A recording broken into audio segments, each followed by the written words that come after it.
Bang, Tangerang hadir. Sampai kapan DC Kredivo menagih ke rumah kita ya Bang? Sampai Anda mempertegas dalam posisi ini. Ya, karena si DC ini kalau dia masih melihat sepenggalan harapan dari si debitur yang mereka kunjungi, mereka akan bolak-balik ke situ. Ya, tapi kalau Anda pertegas, saya sudah tidak mampu lagi, saya persiapkan resiko apapun yang diterapkan oleh perusahaan Anda, apapun itu Anda kabarin saya. Ya, yang jelas Anda kesini pun sudah percuma. Mungkin si DC akan mikir, gitu. Tapi kita tidak tegas nih, tegaskan diri kita dalam hal itu. Cuman kan untuk mengucapkan hal itu, orang-orang hanya bisa menyimpan dalam pikirannya, tapi ketika dia berbicara suaranya nggak keluar. Ya, coba Anda pertegas dalam hal itu. Pasti DC-nya nggak balik-balik lagi. Saya galbay di aku-aku dia neror kakak saya, padahal dia bukan kondar, bisa tahu nomor telepon kakak saya karena pernah isi pulsa. Sudah masuk menyalah aturan belum Bang? Sudah. Ya, karena tidak ada hubungannya dengan kontak darurat. Ya, berarti dari pihak si aku-akunya telah melompati aturan yang kata OJK cuman boleh mengakses camilan, ya, kamera, mikrofon dan lokasi. Ya, habis itu di dalam prosesnya itu kita mengajukan kontak darurat. Tapi ini yang dihubungi di luar dari itu berarti ada penyalahaturan. Ya, yang jadi pertanyaan saya, aturan pun disalahgunakan atau aturan pun tidak ditaati, OJK tidak menanggapi. Gitu loh. Jadi rasa saya percuma juga gitu loh. Harusnya Anda bom tuh OJK-nya. Bom dengan pertanyaan Anda, rame-rame Anda masuk ke ruangan pengaduan OJK, silahkan Anda bertanya sepuasnya. Ya, gimana nanti tanggapan OJK? Coba dulu, misalnya yang nonton saya malam ini kan puluhan ini. Coba Anda tanya ke OJK. Ini ada nih, aku laku. Saya tidak jadikan nomor ini sebagai kontak darurat. Kenapa dihubungi? Coba pertanyakan seperti itu. Apa jawaban mereka nanti? Ya, karena itu sudah jelas itu menyalahkan aturan.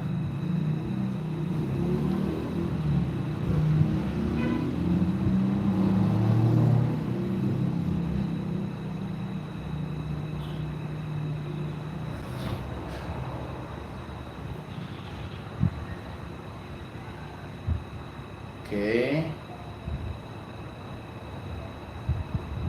Tangerang hadir, sampai kapan DC Kredivo datang ke rumah?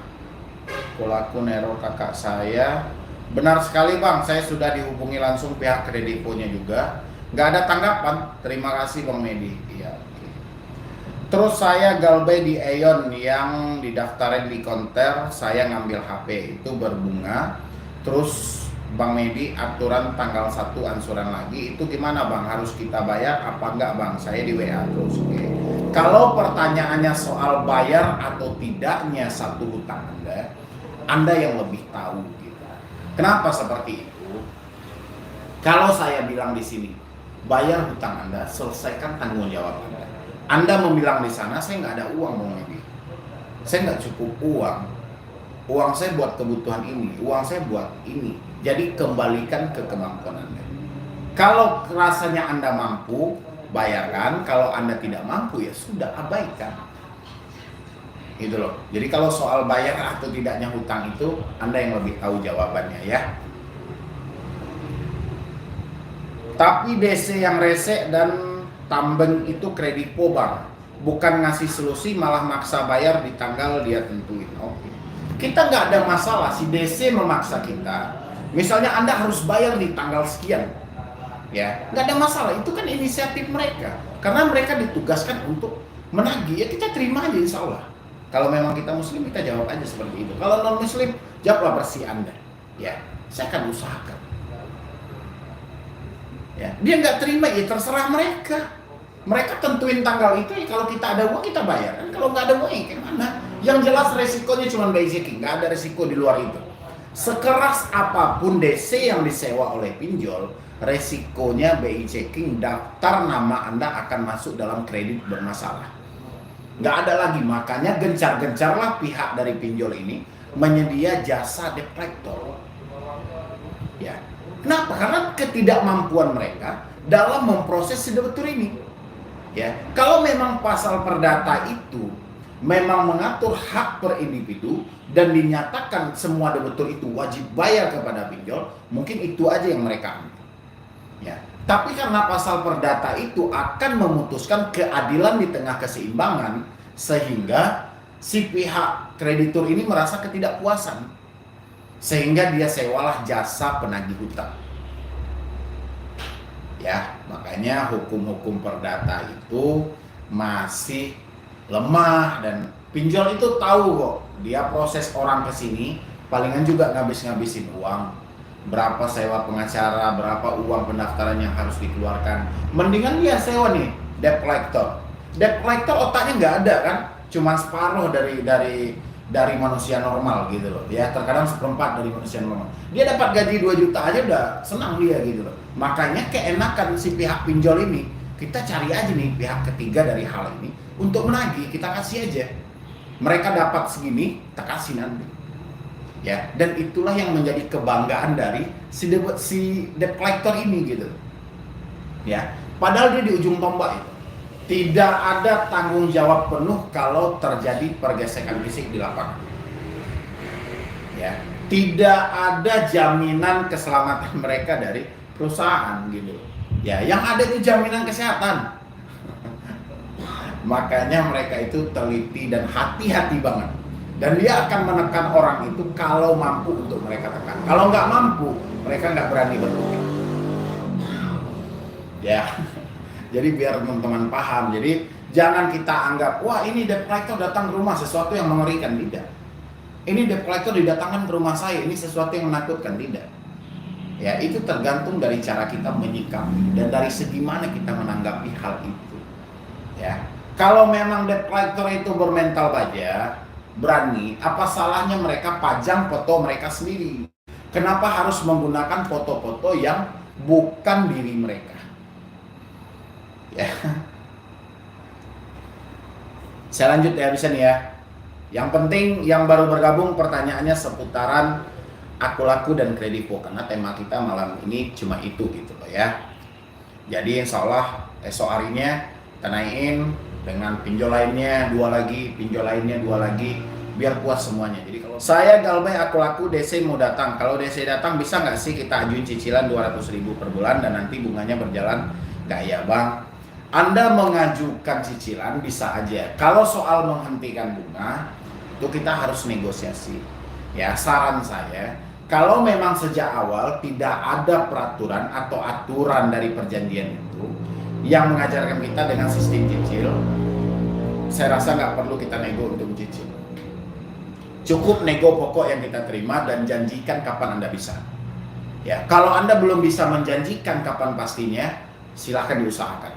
Nego aja pokok yang diterima. Sampaikan, saya cuma mampu bayar pokoknya, Anda mau atau tidak. Tapi bukan sekarang. Saya masih usaha dulu. Pasti mereka akan sebisa mungkin dengan gaya berbicara mereka berusaha menguasai diri Anda dengan penekanan, dengan bahasa pengancaman yang lebih halus gitu. Kita nggak usah pikirkan ucapan ancaman mereka, tapi tetap patok kepada tujuan awal kita. Kita ingin nego pokok yang diterima. Mau atau tidak? Itu aja pertanyaannya. Kalau mereka mau, ya oke, kita usahakan. Kalau nggak mau, ya sudah, berarti cuma sebatas itu kemampuan kita. Bang, saya mau nanya nih, saya minjam di akun orang tapi belum ada dana buat pelunasan, tapi katanya mau dikasusin, apa bisa? Kalau Anda dikasusin dengan ketidaktanggungjawaban, mungkin gitu loh, tapi itu nggak berat juga karena pihak polisi pasti akan mengkaji peristiwanya, ya. Bukan kasus ini kan yang mau dilaporin kan penipuan, ya. Pasti penipuan itu karena kita sudah ada perjanjian dengan kesepakatan. Ternyata kita tidak melakukan pembayaran. Ya, tapi saran saya, tunjukkan itikat baik Anda, datangi mereka. Sudah berapa kali Anda mendatangi? Ya, coba jelaskan. Berapa ada uang Anda, titip dulu sama dia. Ya, kalau soal mau dikasusin bola segala macam itu rasa saya sih nanti pihak polisinya, ya kalau polisinya bisa membaca peristiwa yang ada, itu jatuhnya ke perdata. Nggak ada hubungannya dengan pidana gitu loh. Soal ketidakmampuan tadi itu, ya itu kan bukan keinginan kita, tidak ada unsur disengaja. Ya, kita di awal meminjam memang kita ada satu prediksi untuk melakukan pembayaran ini, tapi di pertengahan jalan ada kendala lain. Tapi jangan kabur. Ya, temui, tunjukkan etikat baik kita, jelaskan berapa ada uang Anda, sampaikan. Ya, kalau soal minjamnya di pinjol atau di mana lah terserah, saya nggak tahu lah ya. Mau pakai akun orang, secara data itu kan data mereka. Itu cuma ancaman aja kalau menurut saya, dia lapor-laporin kasus-kasus begitu, ancaman aja. Yang penting jangan kabur dan jangan lari hadap ya. Bang, mau tanya, katanya OJK ngeluarin aturan baru, maksudnya aturan itu tolong di penjelasannya Bang. Oke, saya belum baca sih, tapi memang POJK 2022 itu telah keluar. Saya rasa aturannya tidak akan jauh beda dengan POJK 2016. Ya, nggak jauh beda saya rasa. Palingan adapun yang berubah itu memang pasti. Cuma selama ini adapun aturan-aturan yang berubah itu kan juga tidak dipatuhi oleh pihak pinjol. Ya, yang kita butuh itu nggak banyak aturan, satu aturan tapi ditaati, bermanfaat bagi masyarakat. Masyarakat ada payungnya, ya. Ketika dia terjebak di pinjaman online ini, dia bisa bersandar di balik itu, bisa berpatok ke dalam aturan itu.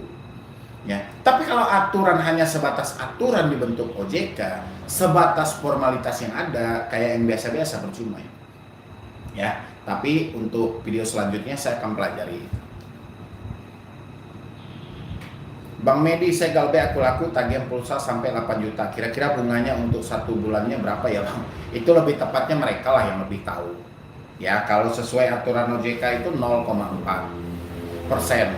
Ya, itu dihitung per hari. Tapi nggak tahu kalau pinjol hitungnya per menit atau per jam ya. Siap Bang, terima kasih. Oke. Mau nanya, kalau data-data sudah di blacklist oleh OJK, terus kalau mau nyairin BPJS Ketenagakerjaan bisa nggak Bang? Setahu saya sih nggak ada hubungannya gitu loh dengan blacklist. Masih bisa. Ketenagakerjaan itu kan hak Anda gitu loh. Soal blacklist itu kan urusannya dengan bank, ya. Dengan ada satu tanggung jawab yang belum kita selesaikan, dan OJK tidak bisa sangkut pautkan dalam hal itu. Ya, rasa saya ya. Tapi coba aja Anda tanya lebih detailnya. Kalau memang ada terkendala, nanti email lagi saya. Kalau ada telepon dari Kredivo atau dari DC Kredivo tidak diangkat teleponnya, gimana solusinya Bang? Gak ada masalah. Anda mau ngangkat telepon, mau nggak angkat telepon, itu terserah Anda, itu hak Anda gitu. Karena handphone Anda, kondisi Anda gimana? Sanggup nggak? Pas nggak? Mana tahu kondisi sedang sibuk, sedang di jalan, sedang berkendaraan, dan sebagainya, macam banyak alasan. Ya, jadi soal ngangkat telepon itu nggak ada yang salah. Saya Galbay di aku laku selama 2 minggu, DC datang ke rumah tidak ya? Bang, saya kan pernah klik nih dan ajukan. Oke, kita nggak bahas Shopee dulu ya. Jika saya dapat ancaman dari oke, kita nggak bahas itu. Assalamualaikum Bang, saya Galbay di aku laku, dan pada hari Senin kemarin DC aku laku datang ke rumah, tapi posisi saya benar-benar tidak ada uang. Sudah saya sampaikan dan pihak DC-nya akan balik lagi Jumat. Ya nggak ada masalah. Balik Jumat, nanti kalau misalnya Jumat itu duit Anda ada ya bayarkan. Kalau nggak ada ya sampaikan lagi. Saya nggak ada uang. Saya belum mampu bayar, itu aja. Kalau mereka ngerti syukur, kalau nggak ngerti ya sudah, itu hak mereka. Mungkin sampai di situ pula kapasitas kepalanya kayak mana lagi, kita nggak bisa nambah itu. Ya, yang jelas mereka tidak bisa ngerti dengan keadaan kita, ya sudah. Ya, mereka mau apa? Ada resiko lain, kita terima. Ya, yang penting duit nggak ada, itu aja sampai mereka. Saya Galbay di 10 APK legal hampir. Cuma DC Kredivo yang nyamperin ke rumah, dibawa santai aja ya. Ada uang bayar, nggak ada uang ya jangan dipaksain. Bang, saya udah dihubungi sama pihak aku laku, sudah Galbay 2 bulan, ngechat WA mau datang ke rumah, nanyain tempat tinggal Bang. Gimana cara menghadapinya? Yaudah, kalau dia nanya di mana tempat tinggal, Anda cukup jawab sesuai dengan data yang ada di aplikasi Anda. Kalau dia ngotot juga kirim lokasinya, Anda kirim aja, share aja lokasi Anda. Nggak usah takut dalam hal itu. Kalau dia datang, jelaskan fakta yang terjadi. Apa penyebab kenapa Anda belum bisa bayar sampai detik ini. Ya, jangan diperentelin kemana-mana gitu loh. Nggak usah takut juga. Kredivo kalau Galbay bunganya berjalan nggak? Ya pasti dong. Saya Galbay aplikasi dan Nafik nggak ada ya. Kapan pinjol dihapus dari negara ini? Cuma nguntungin negara orang, investornya di negara orang. Saya yakin pinjol akan dihapus setelah tidak ada lagi yang meminjam. Tapi kalau angka peminjamnya masih banyak, rasa saya tidak akan dihapus karena peminatnya masih banyak banget. Halo, assalamualaikum warahmatullahi wabarakatuh. Selamat siang, malam, dan sore buat teman-teman semuanya, khususnya yang selalu hadir ya di channel Solusi Utang MB.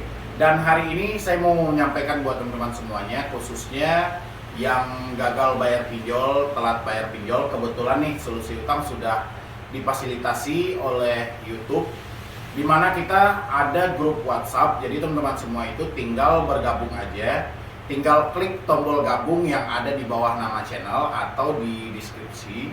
Di situ nanti teman-teman bisa berkonsultasi, berbagi misalnya karena ada kebuntuan, kepanikan akibat kita gagal bayar ya.